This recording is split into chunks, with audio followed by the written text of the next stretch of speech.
2.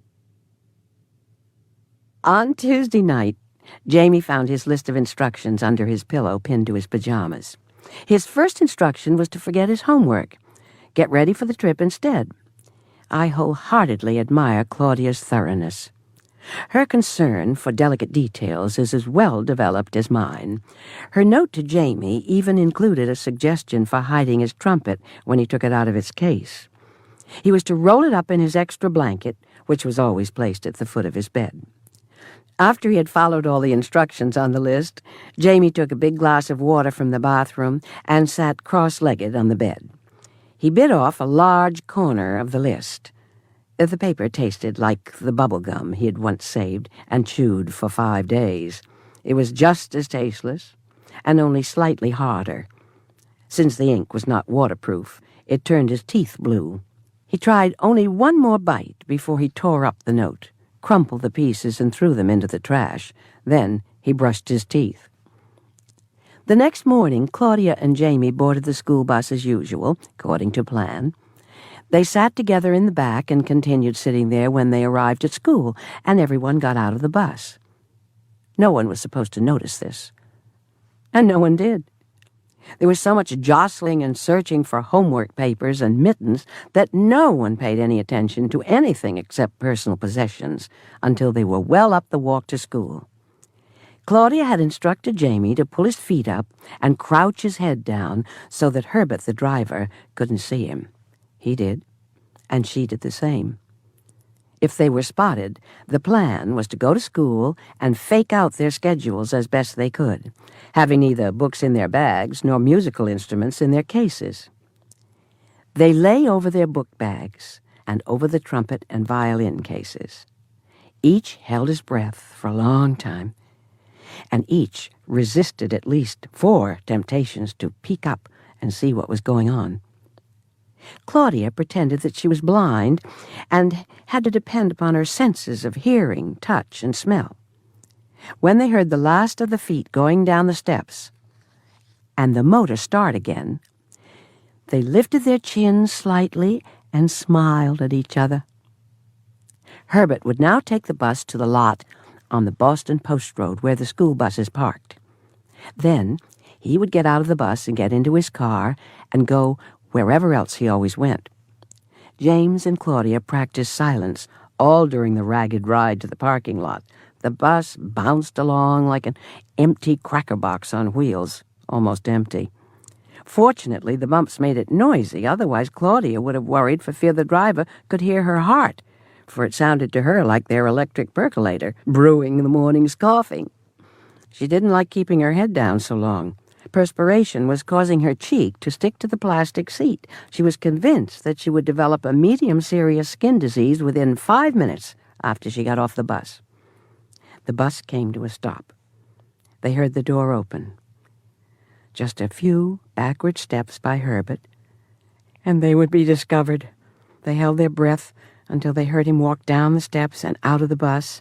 Then they heard the door close.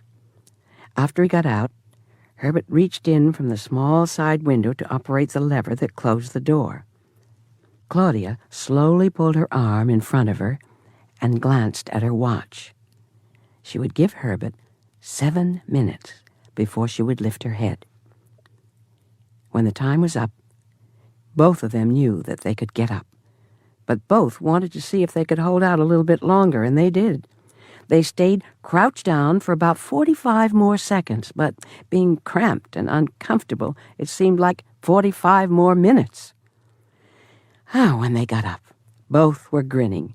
They peeked out of the window of the bus and saw that the coast was clear. There was no need to hurry, so they slowly made their way up to the front, Claudia leading. The door lever was left of the driver's seat, and as she walked toward it, she heard an awful racket behind her.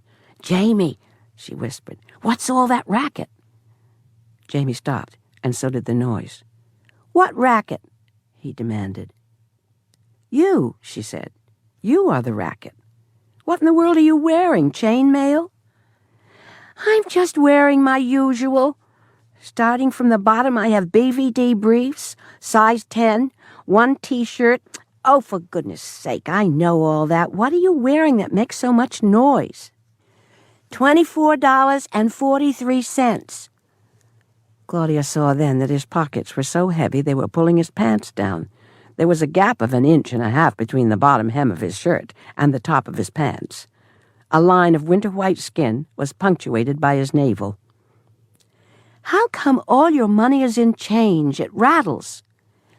Bruce pays off in pennies and nickels. What did you expect him to pay me in traveler's checks? Okay, Claudia said. What's that hanging from your belt? My compass. Got it for my birthday last year. Why did you bother bringing that? You're carrying enough weight around already. You need a compass to find your way in the woods. Out of the woods, too. Everyone uses a compass for that. What woods? Claudia asked. The woods we'll be hiding out in, Jamie answered. Hiding out in? What kind of language is that? English language, that's what kind. Whoever told you that we were going to hide out in the woods? Claudia demanded. There, you said it, Jamie shrieked. Said what? I never said we were going to hide out in the woods. Now Claudia was yelling too. No, you said hide out in. I did not, Jamie exploded. You did too. You said whoever told you that we're going to hide out in the woods. You said that. Okay, Claudia replied.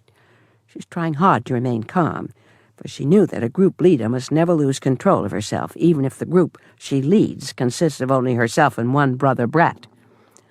Okay, she repeated. I may have said hide out in, but I didn't say the woods. Yes, sir, you said whoever told you that. Claudia didn't give him a chance to finish. I know. Now let's begin by my saying that we're going to hide out in the Metropolitan Museum of Art in New York City. Jamie said, See, you said it again. I did not. I said the Metropolitan Museum of Art. You said hide out in again. All right, let's forget the English language lessons. We are going to the Metropolitan Museum of Art in Manhattan. For the first time, the meaning instead of the grammar of what Claudia had said penetrated. The Metropolitan Museum of Art? Baloney! He exclaimed. What kind of crazy idea is that? Claudia now felt that she had control of herself and Jamie and the situation. For the past few minutes they had forgotten that they were stowaways on the school bus and had behaved as they always did at home. She said, Let's get off this bus and on the train, and I'll tell you about it. Once again, James Kincaid felt cheated.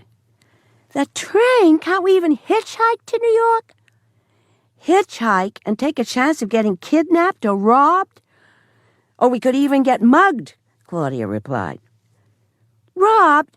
Why are you worried about that? It's mostly my money, Jamie told her.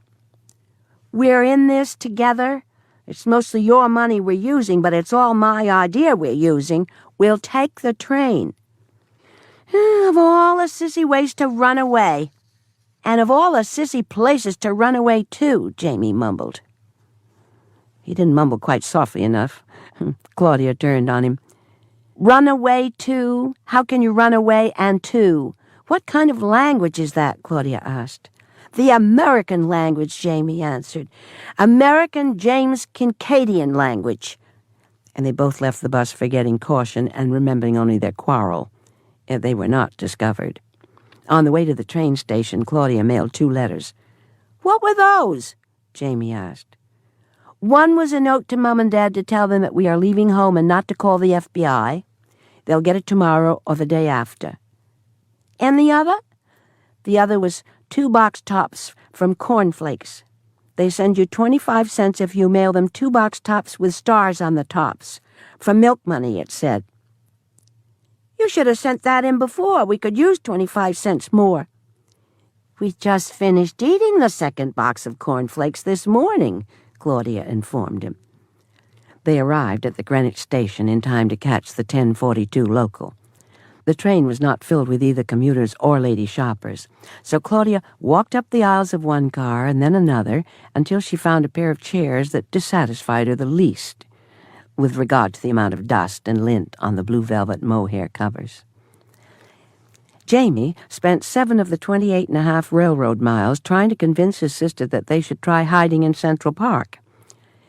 Claudia appointed him treasurer. He would not only hold all the money, he would also keep track of it and pass judgment on all expenditures. Then, Jamie began to feel that the Metropolitan offered several advantages and would provide adventure enough. And in the course of those miles, Claudia stopped regretting bringing Jamie along. In fact, when they emerged from the train at Grand Central into the underworld of cement and steel that leads to the terminal, Claudia felt that having Jamie there was important. Ah, how well I know those feelings of hot and hollow that come from that dimly lit concrete ramp. And his money and radio were not the only reasons. Manhattan called for the courage of at least 2 Kincaids.